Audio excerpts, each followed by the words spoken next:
Well, let's now talk about election matters, where the Independent Electoral and Boundaries Commission will receive approximately 21 billion shillings to enable it conduct the August elections.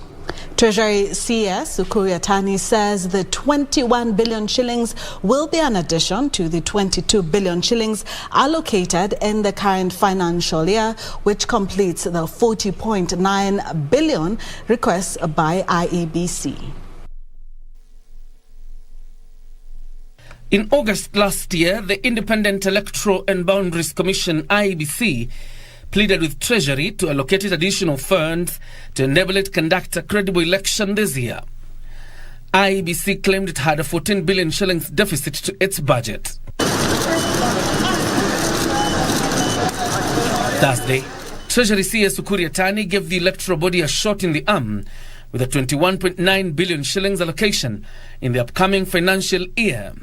Mr. Speaker, in order to facilitate the 2022 general elections, we allocated Kenya shilling 22.9 billion in the current financial year 2021-2022, and I further propose an allocation of Kenya shilling 21.7 billion in the financial year 2022-2023 to the Independent Electoral and Boundaries Commission.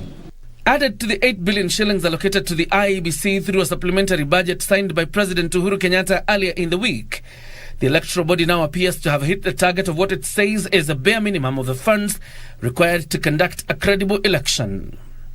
Perhaps in anticipation of petitions emanating from the elections, the CS has allocated the judiciary an extra 5 billion shillings in the next financial year, putting its total allocation at 18 billion shillings.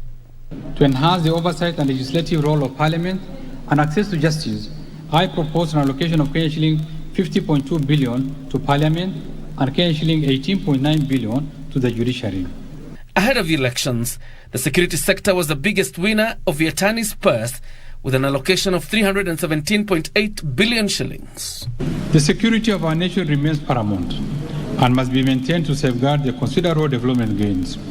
For this reason, I have proposed an allocation of Kenya shilling 317.8 billion to support operations of the National Police Service, Defence and the National Intelligence Services. Mr. Speaker, the proposed allocations include Kenya shilling 128.4 billion for Defence, Kenya shilling 46.4 billion for the National Intelligence Service, and Kenya shilling 122.2 billion for Police and Prison Service, Kenya shilling 10.7 billion for leasing of police motor vehicles, and Kenya shilling 1 billion for police modernization program. John Jacob Kuria, Prime Edition.